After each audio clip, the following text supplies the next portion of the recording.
양심적 병역 거부자를 처벌하는 것이 정당하다는 헌법재판소의 합헌 결정이 나왔습니다. 헌재는 그러나 병역법의 대체복무제를 규정하지 않은 것에 대해서는 헌법 불합치 결정을 내려 대체복무제 마련의 필요성을 강조했습니다. 최경배 기자입니다. 종교적 신념 등을 이유로 병역을 거부하는 이른바 양심적 병역 거부자에 대한 처벌이 정당하다는 헌법재판소의 합헌 결정이 나왔습니다. 헌재는 병역 거부에 대한 처벌 조항은 병역 자원 확보와 병역 부담의 형평을 기하고자 하는 것으로 입법 목적이 정당하며 형벌로 병역 의무를 강제하는 것은 입법 목적을 달성하기 위한 적합한 수단이라고 밝혔습니다. 양심적 병역 거부 처벌 조항이 헌법에 어긋나지 않는다는 결정은 지난 2004년 8월과 10월, 2011년 8월에 이어 이번이 네 번째입니다. 헌법재판소는 그러나 병역법 조항에 양심적 병역 거부자에 대한 대체복무제를 규정하지 않은 것에 대해선 헌법 불합치 결정을 내렸습니다.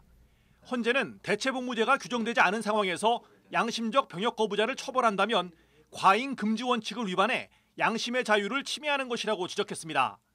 그러면서 내년 말까지 병역법 조항을 개정하라고 촉구했습니다.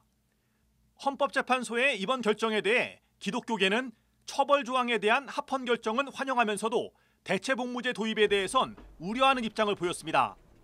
한국기독교연합은 헌재가 양심적 병역 거부자를 형사처벌하는 병역법 조항에 대해 7년 만에 다시 합헌 선고를 내린 것을 환영한다고 밝혔습니다. 그러나 이들은 대체복무제가 병역 기피자들의 도피처가 될 우려가 있다면서 국민의 신성한 의무를 거부하는 사람들에게 오히려 혜택이 돌아가는 심각한 사회 문제가 대두될 것이라고 지적했습니다. 한 기원은 특히 특정 종교 신도들이 자기들의 교리를 내세워 소위 양심적 병역 거부라는 신조어가 만들어졌지만 이는 종교를 빙자한 병역 기피에 지나지 않는다고 주장했습니다. 한국 교회 언론에도 이른바 양심적 병역 거부자에 대한 처벌이 합헌이라는 결정에 환영 입장을 밝히고 이는 국방의 의무가 중요한 가치임을 다시 한번 확인시켜준 것이라고 평가했습니다. 언론에는 이어 우리나라가 처한 안보 상황을 놓고 볼 때 대체복무제는 시기상조라며 대체복무제를 논의한다고 해도 충분한 국민적 합의가 있어야 한다고 강조했습니다. CBS 뉴스 최경배입니다.